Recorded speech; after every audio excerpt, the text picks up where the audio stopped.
Alors, les méthodes d'innovation, donc il y en a plusieurs. Donc déjà, il y a donc un centre de R&D, donc les Criteo Labs, qui sont basés à Paris, où on a à peu près 400 ingénieurs qui travaillent sur l'innovation, qui développent les améliorations produits, toute l'innovation future. Donc ça, c'est la première chose. La seconde, c'est on a un process également de bottom-up au niveau de l'innovation, puisque une fois par an, on organise un hackathon.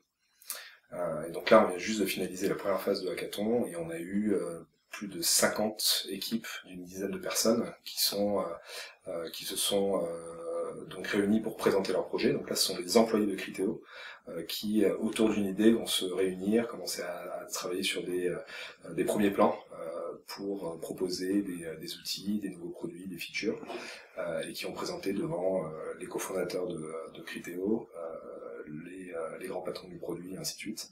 Et donc on aura quelques idées qui seront retenues et qui seront développées, donc ça c'est la seconde chose.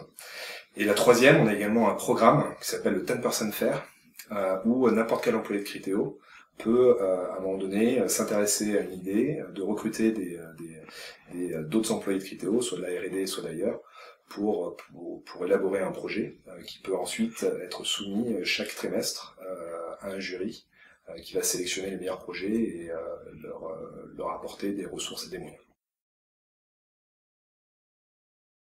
Alors l'innovation dont je suis le plus fier, je pense que c'est un produit qu'on a lancé récemment, qui s'appelle Universal Match. Et le principe d'Universal Match, c'est de créer un bassin d'audience cross-device. Donc on sait qu'aujourd'hui, les internautes utilisent de plus en plus de terminaux différents dans leur navigation sur Internet. Je crois qu'en France, c'est en moyenne 3,1 terminaux différents pour leur navigation. Ça, c'était des chiffres de 2015, et on sait qu'en 2017, ce sera 5. Donc il y a vraiment une explosion du nombre de terminaux qui est utilisé. D'un point de vue e-commerce, on a aujourd'hui plus de la moitié des transactions qui sont assistées de plusieurs terminaux. Et du coup, Universal Match répond à une problématique de lisibilité du parcours consommateur sur le digital. Et donc aujourd'hui, on est capable de faire le lien entre différents cookies sur le web pour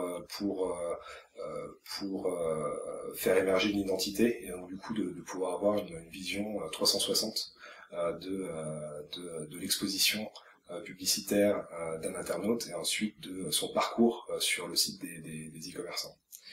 Et en l'espace d'un an, on a réussi à créer un bassin d'audience d'un demi-milliard d'individus, donc avec des identifiants uniques, sur à peu près 1,2 milliard d'utilisateurs qu'on est capable d'exposer à des publicités chaque mois.